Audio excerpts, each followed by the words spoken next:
Avem o inecuație, o inegalitate.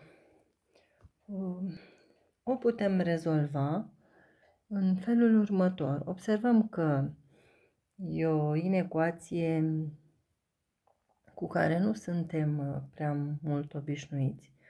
Noi am învățat în clasa a noua inecuații de gradul 1, inecuații de gradul al doilea. Această inecuație, vedem cum arată, are x la a doua minus 2 logaritm natural din x mai mare sau egal cu 1. Trebuie să arătăm că, într-adevăr, are loc această inegalitate pentru orice x mai mare decât 0. Și atunci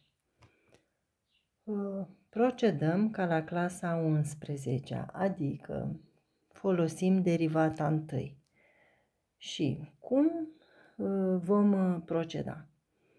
Întotdeauna toți termenii îi vom duce înaintea semnului. La noi aici avem mai mare sau egal și atunci va trebui să mutăm termenul din dreapta în membrul stâng. Deci îl aducem în membrul stâng cu sens schimbat. X pătrat minus 2 logaritm natural din x minus 1 mai mare sau egal cu 0. Deci acum ar trebui să arătăm că are loc această inecuație pentru orice x număr pozitiv. Însă, cum se procedează? Deocamdată nu putem face nimic. De fiecare dată când avem asemenea inegalități, asemenea inecuații, deci ducem toți termenii din membrul drept în membrul stâng și construim o funcție care să aibă această formă. Deci o să spunem așa, fie funcția f definită pe domeniul 0 plus infinit, deoarece x e mai mare decât 0, cu valori în R, pentru care funcția f de x egal cu x pătrat minus 2 logaritm natural din x minus 1. Și acum, construind această funcție, ce vom face? Mai întâi o vom deriva. F derivat de x egal cu. Deci derivăm f de x egal cu x la a doua derivată îmi dă 2x minus 2 logaritm natural din x e 1 pe x minus 1 derivat este 0. Putem să aducem la același numitor și ne dă 2x pătrat minus 2 supra x. Dacă vrem, putem scoate pe 2 factori x pătrat minus 1 supra x. Asta este f derivat de x. După ce am derivat funcția pe care am construit-o noi, rezolvăm ecuația f derivat de x egal cu 0. Și echivalent cu a spune că f derivat de x, care este 2 pe lângă x pătrat minus 1 supra x, egal cu 0. Când o fracție este egală cu 0, dacă și numai dacă numărătorul ei este 0. Sau putem spune așa, produsul mezilor egal cu produsul extremilor, 0 supra 1 fiind numitorul lui 0. Deci putem spune că este 2 pe lângă x pătrat minus 1 egal cu 0. Împărțim la 2, deci obținem ecuația x pătrat minus 1 egal cu 0. Rezolvând această ecuație de gradul al doilea, x pătrat egal cu 1, x va fi egal cu plus minus radical din 1, adică plus minus 1. Iată că rădăcinile ecuației f derivat de x egal cu 0 sunt două, 1 respectiv minus 1. După ce am rezolvat această ecuație f derivat de x egal cu 0, facem tabel de monotonie, ca la clasa 11-a, sau putem spune tabelul de semne pentru funcția f derivat, în care punem x, f derivat de x și f de x. Domeniul nostru este 0 plus infinit. Nu punem R-ul întreg, tot R-ul, pentru că x-ul ia valori de la 0 deschis la plus infinit. Rădăcinile obținute pentru această ecuație sunt plus și minus 1, însă pe 0 plus infinit doar 1 mă interesează. Fiind rădăcina derivatei întâi, pun 0 sub 1 și acum stabilim semnul. Observăm că derivata întâi este aici, este o fracție. La numărător am ceva de gradul 2, la numitor am gradul 1. Cum pot să stabilesc semnul? Ce punem noi ca și semn, plus sau minus? Vom lua o valoare pentru x din intervalul 0,1 și vom calcula derivata în punctul respectiv. Între 0 și 1 pot să iau 1 pe 2. Deci f derivat de 1 pe 2 este 2 pe lângă. Și mă duc și înlocuiesc în locul lui x. F derivat de x este în locul lui x pun 1 pe 2. Și voi avea 2 pe lângă 1 supra 4 minus 1, totul supra 1 supra 2. Egal cu, facem calculele, efectuăm împărțirea, ne dă 4 pe lângă 1 supra 4 minus 1. Pot să înmulțesc, nu mai aduc la același numitor și ne dă 1 minus 4, adică minus 3. Cum este un număr negativ, atunci vom pune minus. Acum aflăm f derivat de 2. F derivat de 2 egal cu, deci am luat o valoare pentru x în intervalul 1 plus infinit. Și calculăm f derivat de 2 și va fi 2 pe lângă 2 la 2, adică 4 minus 1 supra x, care este 2, se va simplifica, ne dă 3. 3 este o valoare pozitivă, deci vom pune plus. Acum vom calcula f de x-ul este 1, vreau să aflu care este valoarea funcției în punctul x egal cu 1, deci calculăm f de 1, mă duc la funcția dată, în locul lui x pun 1. 1 la 2 minus 2, logaritm natural din 1, minus 1. Logaritm natural din 1 este 0, deci ne va da 1 minus 0 minus 1. 1 minus 0 minus 1, care înseamnă 0. Ce știm noi?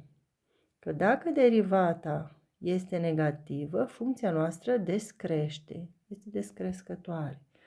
Și dacă derivata este pozitivă, cu plus, funcția este crescătoare. Putem să calculăm cât este f în punctul 0, cine este f de 0 și f de plus infinit. Deci calculăm limita când x tinde la 0 din f de x. 0 nu este valoare pe care o ia x, avem 0 cu paranteză rotundă, da? X e mai mare decât 0. Domeniul este 0 deschis plus infinit. Și vom avea limită când x tinde la 0 din funcția noastră f de x, care este x la 2 minus 2 logaritm natural din x minus 1 egal cu, mai întâi înlocuim pe x cu 0 și ne dă 0 minus 2 logaritm natural din 0 minus 1, care e egal cu, cât este logaritm natural din 0. Logaritm natural are baza e, deci este bază supraunitară, deci graficul funcției logaritmice arată cam așa, când x-ul tinde la 0, deci x-ul tinde la 0, f de x tinde spre f de x, care în cazul nostru ar fi logaritm natural din x. Deci logaritm natural din 0 tinde la minus infinit și atunci vom avea minus 2 ori minus infinit minus 1 egal cu minus ori minus plus, 2 ori infinit îmi dă infinit, minus 1, deci este infinit, infinit cu plus. Deci vom avea aici plus infinit. Acum calculăm valoarea funcției când x tinde la plus infinit. Deci limita când x tinde la plus infinit din f de x egal cu limită când x tinde la infinit, la plus infinit, din x la a doua minus 2 logaritm natural din x minus 1. Iarăși înlocuim prima dată și ne dă infinit la a doua, care înseamnă infinit, minus 2 logaritm natural din infinit minus 1. Ce vedem pe grafic? Când x tinde la plus infinit încolo, x-ul, asta e axa absciselor, axa ordonatelor. X tinde la infinit, f de x unde tinde? Tinde și el la plus infinit. F de x în cazul nostru fiind logaritm natural din x. Deci logaritm natural din infinit este infinit cu plus. Deci voi avea infinit minus 2 ori infinit, ăsta este infinit, care înseamnă infinit. Și cu minus 1, la infinit, dacă mai pun un minus 1, tot infinit, cu minus. Deci este caz de nedeterminare și atunci, infinit minus infinit, căutăm să vedem cum rezolvăm această limită, să scăpăm de nedeterminare. Vom scoate factor forțat pe x la a doua. X la a doua, pe lângă 1 minus 2 logaritm natural din x supra x la a doua minus 1 supra x la a doua egal cu, asta tinde la 0 pentru că 1 pe, dacă în locul lui x pun infinit, infinit la a doua infinit, 1 pe infinit îmi dă 0.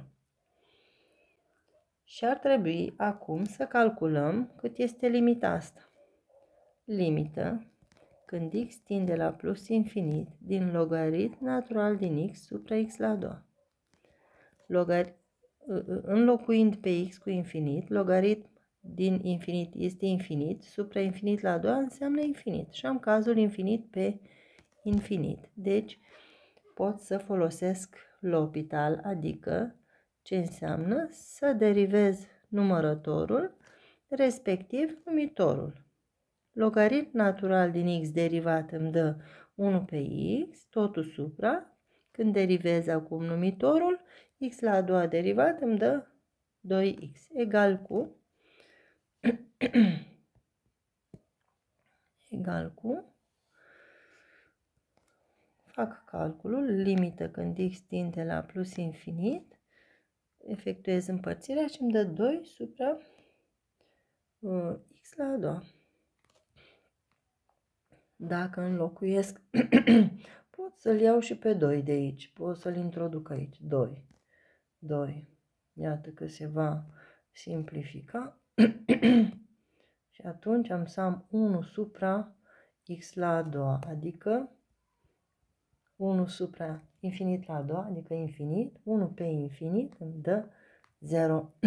Iată că și această limită este 0, deși fracția asta tinde la 0. Și atunci ce îmi rămâne? 1 minus 0 minus 0, adică 1. Și în final am limită când x tinde la plus infinit din x la a doua ori 1, adică x la a doua. Și acum când în locul lui x pun plus infinit la a doua înseamnă plus infinit. Iată că aici tot plus infinit voi scrie. Bine. Și după ce am făcut acest tabel de monotonie sau tabel de variația semnelor pentru f derivat, se mai numește, ce facem? interpretăm rezultatele și ne uităm în acest tabel, nu în altă parte. Aici, acest tabel îmi dă mie foarte multe informații. Și spunem, când x ia valori de la 0 la 1, observ că derivata întâi ia valori negative, e mai mică sau egală cu 0. Deci funcția noastră este funcție descrescătoare. Fiind o funcție descrescătoare, atunci f de x ia valori de la 0 la plus infinit. Nu? 0 e mai mic decât 1, infinit e mai mare decât 0. Știm definiția monotoniei unei funcții din clasa a 9. Deci, relația de ordine între x 0 mai mic decât 1 e o relație de ordine mai mic, dar între f de x se schimbă mai mare și atunci funcția este descrescătoare și atunci f de x aparține intervalului 0 plus infinit. Asta vom scrie în continuare. Deci, citind din tabel, când x ia valori de la 0 la 1, ce se întâmplă? Funcția f derivat de x este mai mică sau egal cu 0. Rezultă că funcția f este descrescătoare, deci îmi rezultă că funcția f de x aparține intervalului 0 plus infinit. Mai departe, din tabel, cum citim? Când x ia valori de la 1 la plus infinit, derivata este pozitivă, deci f derivat de x mai mare sau egal cu 0, funcția va fi crescătoare și atunci f de x 1 e mai mic decât plus infinit și 0 e mai mic decât plus infinit. Relația de ordine se păstrează. Deci, funcția este crescătoare, deci f ia valori de la 0 la plus infinit. Asta scriem și noi. Deci, când x aparține de la 1 la plus infinit, acestui interval, derivata întâi este mai mare sau egală cu 0, deci funcția este crescătoare, îmi rezultă că f de x aparține intervalului 0 închis plus infinit. Din astea două, ce ne rezultă? Rezultă că observăm x ia valori de la 0 la 1 și apoi de la 1 plus infinit. În ambele situații f de x ia valori de la 0 la plus infinit. Deci, putem spune că f de x aparține intervalului închis 0 plus infinit pentru orice x mai mare decât 0. 0, 1 închis, interval închis în 1, reunit cu 1 închis plus infinit, este intervalul deschis 0 plus infinit, deci x mai mare decât 0. Ce înseamnă f de x aparține acestui interval? Înseamnă că f de x este mai mare sau egală cu 0 pentru orice x mai mare decât 0. Dar cine era f de x? F de x era x la a doua minus 2 logaritm natural din x minus 1 mai mare sau egal cu 0 pentru orice x mai mare decât 0. Îl ducem acum pe minus 1 înapoi în membru drept. Deci iată că am arătat că x la a doua minus 2 logaritm natural din x este mai mare sau egal cu 1 pentru orice x mai mare decât 0. Deci, când aveți de rezolvat inecuații, ce faceți? Duceți toți termenii în membru stâng, construiți o funcție, ținând cont de valorile pe care le ia x, deci construim astfel domeniu, faceți derivanta întâi, rezolvați ecuația f derivat de x egal cu 0, faceți tabelul de monotonie și din tabel citim, așa cum am făcut în acest exercițiu, astfel încât putem să ajungem la demonstrația dorită. Sper că a fost pe înțelesul vostru. Mult succes!